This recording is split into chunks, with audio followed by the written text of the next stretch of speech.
Kapramdi, kapag ano, kahit hindi mo putulin yung dahon, alisin yung malalaking dahon, okay lang kasi nabubuhay naman siya eh. Yun lang ang tekniko para hindi masyadong naapektuhan yung katawan niya at madaling lumaki. Kasi nga, wala pa siyang roots na mag-absorb ng water galing sa soil. Kaya yung ginagawa ko, yung tekniko paggagawa ng pagtanim ng mayana, tinatanggal ko yung malalaking dahon.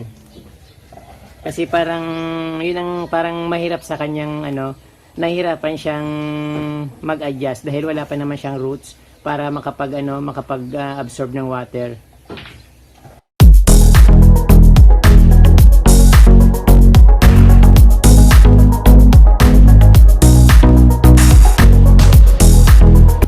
Magandang araw sa inyo mga kapromdi.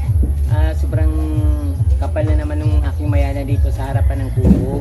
So halos magkasing taas na kami ng mayana ng ito, kaya babawasan ko siya. Kasi pag hindi ko siya pinutol, matutumba siya kasi hindi naman matibay yung mayana or mapuputol lang siya. Kasi nga yung malalambot yung katawan niya. But kung bago lang po kayo sa aking channel mga kapromdi, don't forget po to subscribe and touch the notification bell para updated po kayo sa aking mga pinopost na video. At don't forget na rin po na i-share yung aking mga video. Maraming po salamat. So ngayon kapromdi, puputulin ko ito kasi kahit na nakikita ko na mataas siya or mataba, so yung tendency niya pa rin na mapuputol siya or matutumba kasi nga mahina yung katawan niya at malutong. So konting hangin lang tumba na kagad siya kasi nga mataas. So ngayon babawasan ko siya kasi gusto ko naman medyo magandang, mas maliwalas tingnan yung garden kaysa maging makikita mo lahat yung kapaligiran ng lush na halaman, pero mas maganda kung medyo nababawasan. At syempre pag binawasan mo, lalago rin ulit siya at dadami yung sanga. Katulad nito, hindi lang ito isang puno kapromdi, marami itong tinanim ko, siguro mga 5 puno ito, kaya ganito kakapal. But sobrang taas niya, kaya dapat tanggalin ko siya, or hindi ko na matatanggalin, puputulan ko lang.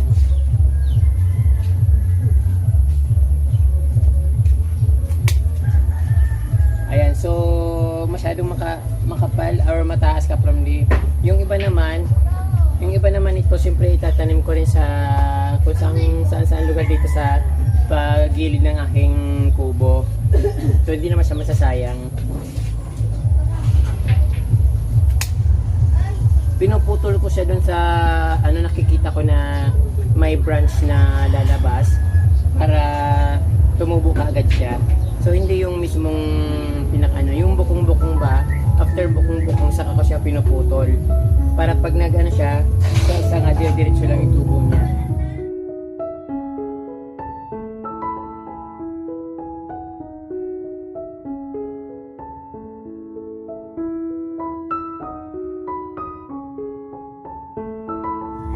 So ayan, medyo maliwanag na kapromdi kasi nga dahil sa sobrang kapal nito,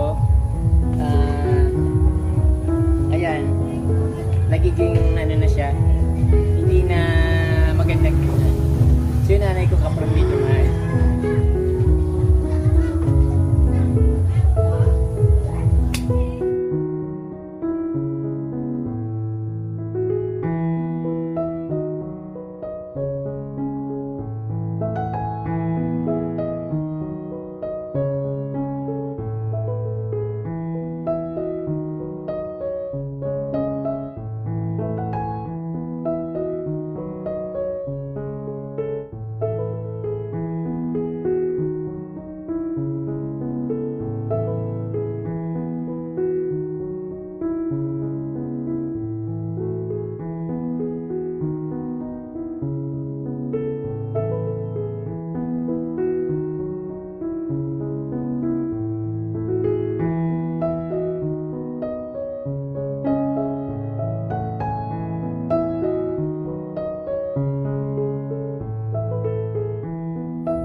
ito naman kaprom di, sobrang kapal na rin ito.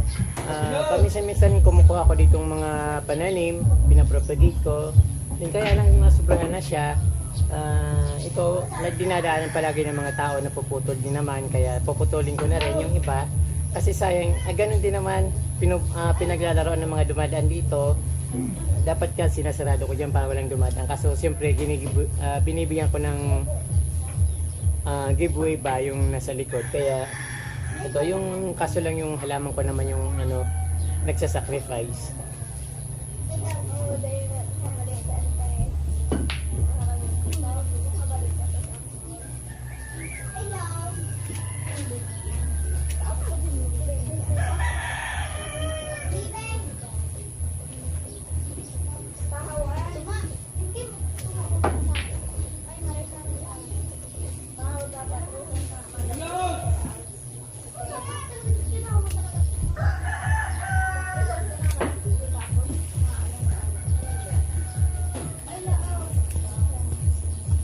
So actually kaprom di allergy ako dito sa Mayana. So mamayang gabi sigurado yung ubo ko na naman. Walang tigil kasi inahalongkay ko yung mga Mayana. So hindi ko alam kung bakit kung ano yung ingredients niya, bakit ako nagiging allergy sa Mayana. Kasi parang lang siya, pakiramdam ko parang talbos ng kamote lang ang niya, yung amoy niya parang kamote. Tapos parang wala mo na papansin sa kanya na para maging allergy ako. Pero ganun pa rin. Lagi akong ina-allergy dito.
kinuha ko doon, pinutol ko doon sa may gate entrance ko dito sa sa kubo. So ito, yung mas maganda kung pinuputol yung mas malalaking dahon kasi malakas yun mag-absorb ng tubig sa katawan ng coleus.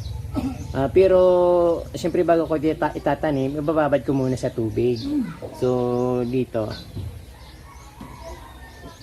Then mamayang hapon, pag sinipag ako, itatanim ko siya. Mas gusto kong magtanim ng hapon kasi hindi siya masyadong nalalanta. Kasi bago siya malanta ay umaano na siya. Parang kumbaga naka-adjust na siya pag hapon mong itanim, tapos kinagabihan magiging makaka-absorb siya ng tubig at parang nagiging normal na siya. Although umano pa rin po siya, nalalanta pa rin kasi talagang ganun pong coleus, madali po siyang malanta pero madali rin po siyang buhayin.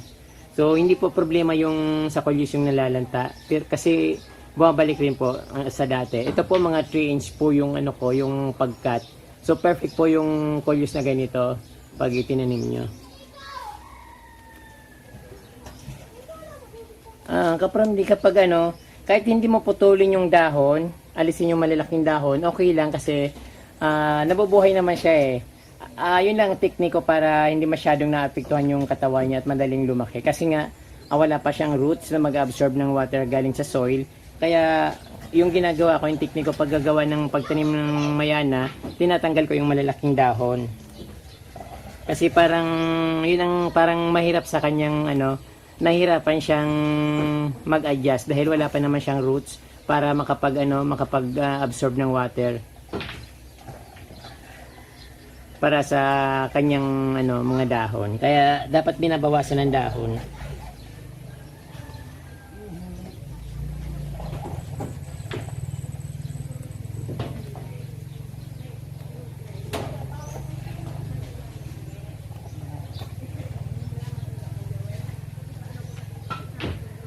So ito kapramdi,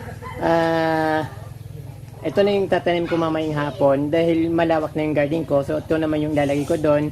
At gusto ko maging rin yung doon. Gusto ko maging